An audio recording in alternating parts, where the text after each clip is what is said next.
এক সময়ের কথা, যখন একটা বড় ঘরে একটা ধনী পরিবার থাকত।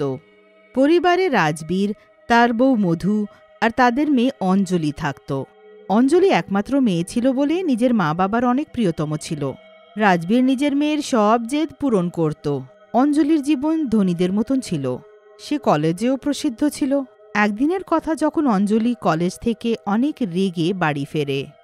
মা, মা, কোথায় আছো মা? তাড়াতাড়ি এক গ্লাস জল দাও। হ্যাঁ মা, এক্ষুনি আনছি। এত রেগে আছো কেন? আর জিজ্ঞেস করো না, আজকে কলেজে কি হয়েছে। এমন কি হলো যে এত রেগে আছো? ওই যে সুধা আছে, সেই গরিব মেয়ে, আজকে কলেজে এমন হিরোইন সেজে এসেছিল। সবাই তার প্রশংসা এমন করছিল যেন আমার কাপড় খারাপ আছে। বেশ অপমান হয়েছে আমার আজকে। অনেক রাগ হচ্ছে আমার। আরে মা, শান্ত হয়ে যা। এই মেয়েটা কে আছে? ও আমাদের নতুন কাজের লোক। আগে যে ছিল তার পায়ে কষ্ট আছে বলে আমি ওকে রাখলাম। আচ্ছা ঠিক আছে। এই মেয়ে, নাম কি তোর? মেম সাহেব, আমার নাম মিনল। যা, আমার জন্য তাড়াতাড়ি এক কাপ কফি বানিয়ে আয়। হ্যাঁ মেম সাহেব। অঞ্জলি সারাক্ষণ নিজের ঘরে বসে মিনলের উপর হুকুম চালাতে থাকে আর নিজের ল্যাপটপে লেগে থাকে। মেম সাহেব, একটা কথা বলি? কি হয়েছে? আপনার জামা অনেক ভালো। আপনার বন্ধু নিশ্চয়ই আপনাকে ঈর্ষা করে, কারণ আমার মনে হয় না অন্য কারুর কাছে এমন জামা হবে।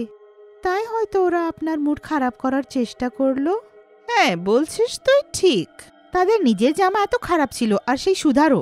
এবার ছাড় এইসব। আয় বস আমার কাছে। মেম সাহেব, আমি? হ্যাঁ তুই। আর কেউ আছে কি এখানে? আয় বস এখানে। মিনল একটু ঘাবড়িয়ে অঞ্জলির কাছে বসে যায়। অঞ্জলি নিজের ল্যাপটপে মিনলকে অনেকগুলো ড্রেস দেখায়। দেখ, বলতো এগুলোতে কোন ড্রেসটা ভালো লাগছে? মেম সাহেব, এগুলো তো সবই সুন্দর আছে, আর বেশ দামিও মনে হচ্ছে। হ্যাঁ দামি তো আছে, কিন্তু তাতে কি? আমার সব জামা কাপড় দামিই হয়, কারণ আমি সব ব্র্যান্ডেডই পরি। আমার বাবা অনেক ভালো, উনি আমাকে কোনো কিছুর জন্য মানা করেন না। কত ভালো কথা, আমার তো বাবাই নেই। অঞ্জলি মিনলের সাথে বসে অনেক সুন্দর জামা কাপড় পছন্দ করে। তারপর অঞ্জলির মা মিনলকে রান্নাঘরে কাজের জন্য ডাকে। আচ্ছা মাকে বলিস আমি খাবার খাবো না, আমি ঘুমোতে যাচ্ছি, তাই কেউ যেন আমাকে ডিস্টার্ব না করে। মিনল ওখান থেকে চলে যায় আর অঞ্জলি ল্যাপটপ অন করে ঘুমিয়ে পড়ে।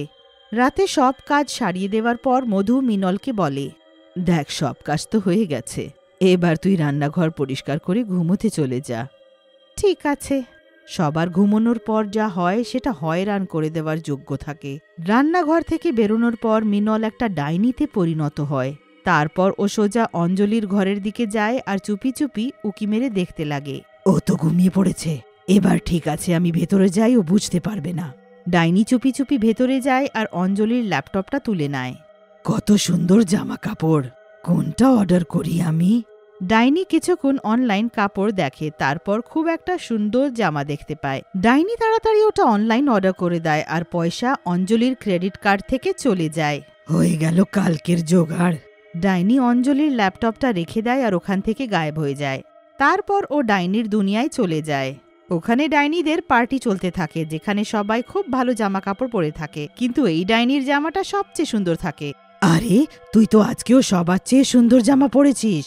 কোথায় থেকে আনিস রোজ এত সুন্দর জামা কাপড়? আজকে তো আমি একটা অঞ্জলি নামের একটা মেয়ের জামা চুরি করে পরে এসেছি, কিন্তু কালকে দেখিস আমাকে, আমি নিজের জন্য অনলাইন একটা খুব সুন্দর জামা অর্ডার করেছি। ওটা কালকে চলে আসবে আর কাল রাতে আমি ওটা পরে আসব। তুই অনলাইন শপিং করেছিস, কিন্তু কিভাবে? ওটা আমি করে নিলাম। আর তুই দেখিস আমি রোজ নতুন কাপড় অর্ডার করব আর সবার থেকে সুন্দর জামা পরে আসব। তারপর সব ডাইনিরা মিলে পার্টি করে, কিন্তু সবার নজর সেই মিনল ডাইনির উপরেই থাকে, কারণ তার জামা সবচেয়ে সুন্দর থাকে। সারা রাত পার্টি করার পর ডাইনি আবার ঘরে ফিরে আসে। আজকে তো পার্টিতে মজাই হয়ে গেল। সব ডাইনি কিভাবে আমাকে দেখছিল, এবার কালকে যখন আমার নতুন ড্রেস দেখবে তো ঈর্ষা করবে। যাই হোক, এবার আবার মিনল হয়ে যাই, নইলে যদি কেউ দেখে ফেলে তো আজকেই আমার খেলা শেষ হয়ে যাবে। ডাইনি আবার মিনলের রূপে চলে আসে আর আবার নিজের ঘরে গিয়ে ঘুমিয়ে পড়ে। পরের দিন অঞ্জলি কলেজে চলে যায় আর মিনল নিজের কাজে ব্যস্ত থাকে। তখনই কলবেল বাজে। মধু দরজা খুলতে যেতে থাকে, তখনই মিনল তাকে বারণ করে নিজে চলে যায়। মিনল সেই ড্রেসটা অঞ্জলির ঘরে না নিয়ে গিয়ে নিজের ঘরে নিয়ে যায় আর সেটাকে ওখানে লুকিয়ে দেয়। তারপর আবার নিজের কাজে ব্যস্ত হয়ে যায়। সন্ধ্যের সময় যখন অঞ্জলি কলেজ থেকে ফেরে তখন অনেক খুশি থাকে। আরে মিনল, তাড়াতাড়ি আমার কামরায় কফি নিয়ে আসো। হ্যাঁ মেম সাহেব। মিনল অঞ্জলির কামরায় কফি নিয়ে যায়। তারপর ও মিনলকে কলেজের গল্প বলতে লাগে। গল্প করতে করতে অনেক দেরি হয়ে যায়, কিন্তু সে মিনলকে ওখান থেকে উঠতে দেয় না। মিনল বারবার ঘড়ি দেখতে থাকে, কারণ 12টা বাজতে যাচ্ছিল আর তাকে পার্টিতে যেতে হবে যে। মেম সাহেব, আপনি কালকে কলেজে যাবেন তো? বেশিক্ষণ জেগে থাকলে আপনার চোখের তলায় কালি পড়ে যাবে। ও হ্যাঁ, আমি তো ভাবিনি। এবার তুই যা, কালকে আসিস। মিনল তাড়াতাড়ি নিজের কামরায় ছুটে যায় আর তারপর নিজের নতুন ড্রেস পরে পার্টিতে চলে যায়। ও যেমন ভেবে থাকে ঠিক তেমনিই হয়। ডাইনিরা সবাই তার ড্রেসকে দেখে ঈর্ষা করতে লাগে। দেখলে, আমি বলেছিলাম না যে আমি অনেক সুন্দর ড্রেস পরে আসব। এই সব অনলাইন শপিং এর চক্কর। যাই হোক, কিন্তু আছে তো আমার ড্রেস সবচেয়ে সুন্দর। সেই রাতেও ডাইনি বেশ পার্টি করে আর সকাল হওয়ার পর সব ডাইনি গায়েব হয়ে যায়। চলো এবার তাড়াতাড়ি মিনলের রূপে কামরায় চলে যাই। মিনলের রূপে এসে ডাইনি বেশ আরামে ঘুমোয়। এবার একবার অনলাইন শপিং করে ও এত মজা পেয়ে যায় যে সে প্রায়ই অঞ্জলির ল্যাপটপ দিয়ে অনলাইন শপিং করে আর একের পর এক পার্সেল নিয়ে নিজের ঘরে জমা করতে থাকে। ও রোজ রাতে নতুন কাপড় পরে ডাইনির সাথে দেখা করতে যায় আর সবাই তার কাপড়ের প্রশংসা করে। ডাইনি বেশ মজায় দিন কাটাতে থাকে আর কারুর সন্দেহ হয় না। তারপর একদিন যখন মিনল ঘরের কাজে ব্যস্ত থাকে আর তখনই একটা পার্সেল আসে, তো মধু বলে, এই মেয়েটা তো সীমাই পার করে দিয়েছে। প্রায়ই এত পার্সেল আসে ওর বাবা ওকে আদরে নষ্ট করে দিয়েছে। আজকে তো আমি অঞ্জলিকে নিশ্চয়ই বলবো। কি বলবেন? তুই কেন জানতে চাস যে কি বলবো? না, সে এমনি। আজকে ও বকা খাবে। এত শপিং করে যাচ্ছে, ঘরে কাপড় রাখার জায়গা থাকবে না। আর আমি বুঝতে পারছি না যে এত অনলাইন শপিং করছে, কিন্তু এই জামা কাপড় তো পরে না। না মেম সাহেব, আপনি অঞ্জলি মেম সাহেবকে কিছু বলবেন না প্লিজ।